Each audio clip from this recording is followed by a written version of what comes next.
جزاهم الله من قرأ الفاتحة.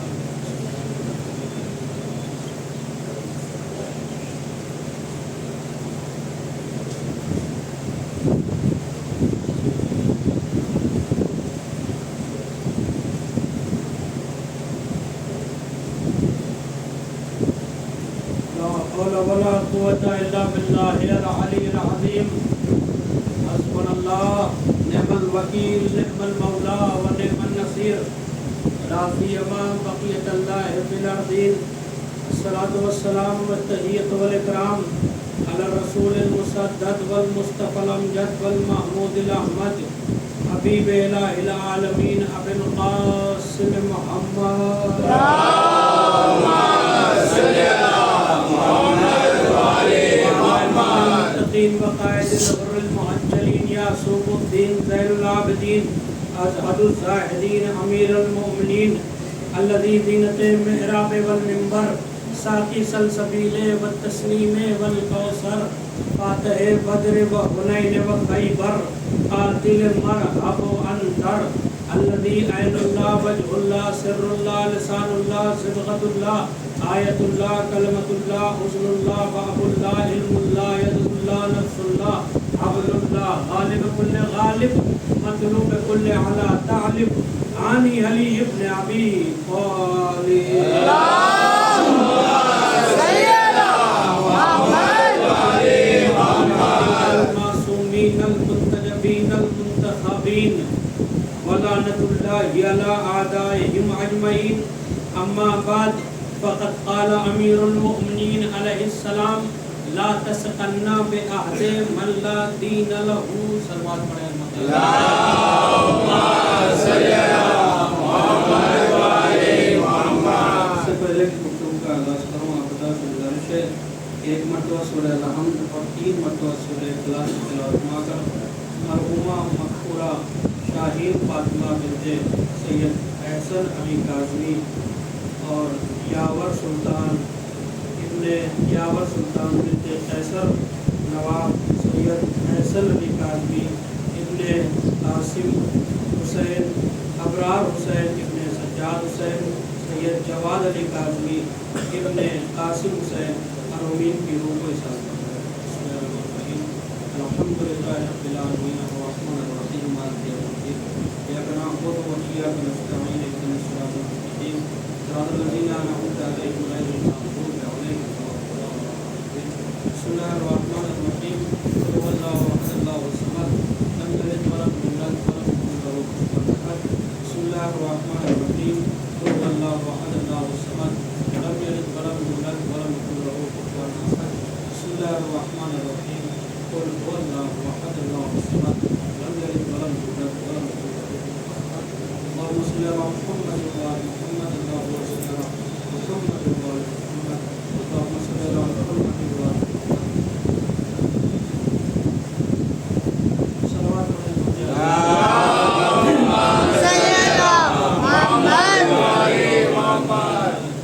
امیر کائنات ارشاد فرما رہے ہیں لا تسقنا بأحد من لا دین له.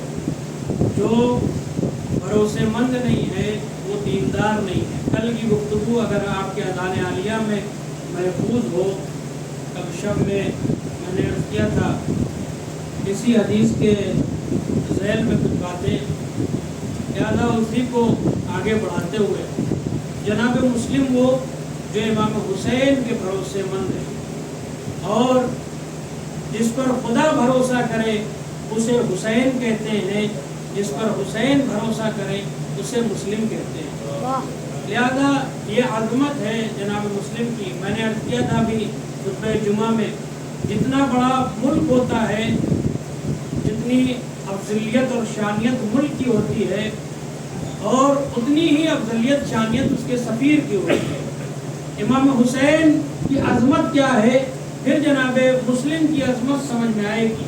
اس لیے کہ جناب مسلم امام حسین کی نمائندگی کر رہے ہیں. جناب مسلم امام حسین کے سفیر ہیں جو کوفے میں امام حسین نے انہیں اپنا سفیر بنا کر بھیجا ہے. اب دیکھیں امام حسین کیا ہیں. ایک روز نبی امام حسین کو پیار کر رہے تھے. حضرت کالی کملی والے